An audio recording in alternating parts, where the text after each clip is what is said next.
भारतीय state bank के बाद अब बैंक ऑफ इंडिया ने भी दिवालिया कंपनी रिलायंस कम्युनिकेशंस के लोन अकाउंट को धोखाधड़ी वाला घोषित कर दिया है।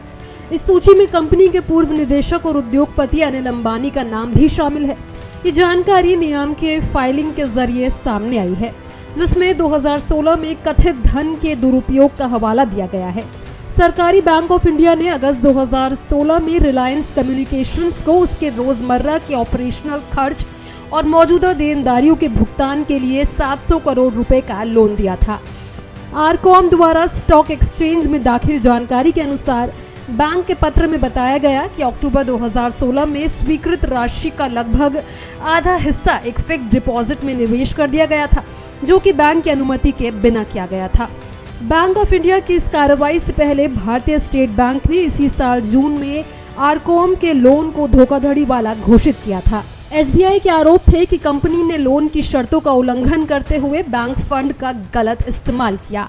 एसबीआई की शिकायत के बाद केंद्रीय जांच ब्यूरो ने रिलायंस कम्युनिकेशंस और अनिल अंबानी के आवास और संबंधित कार्यालयों में तलाश की। सीबीआई ने बताया कि यह कार्रवाई एसबीआई द्वारा दर्ज शिकायत के आधार पर की गई, जिसमें 2,929.05 करोड़ रुपए के कथित नुकसान का दावा किया गया था।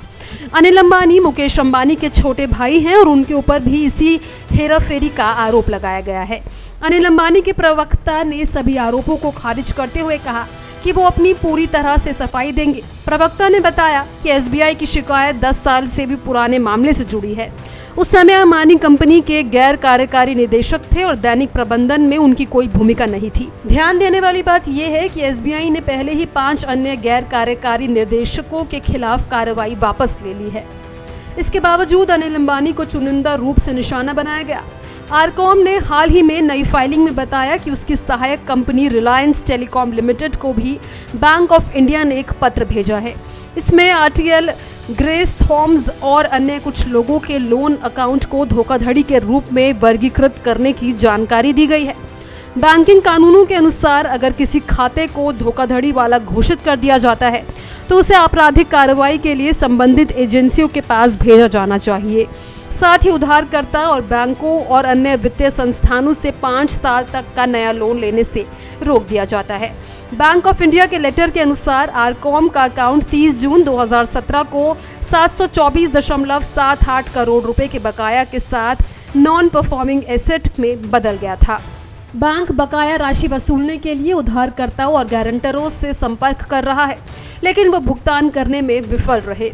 आरकॉम ने अप्रैल 2025 में खुलासा किया कि मार्च 2025 में उसका कुल लोन 44,400 करोड़ रुपए था। बकाया लोन और दिवालियापन की स्थिति के कारण कंपनी को दिवालियापन और समाधान प्रक्रिया के तहत भर्ती कराया गया।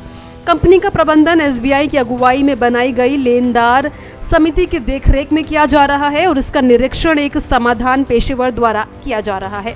इस मामले में ये स्पष्ट है कि अनिल अंबानी और उनके पूर्व सहयोगियों पर गंभीर आरोप है, जबकि दोनों बैंकों और सीबीआई की जांच लगातार जारी है। इस पूरे मामले को लेकर आप क्या राय रखते हैं? कमेंट बॉक्स में जरूर शेयर करें।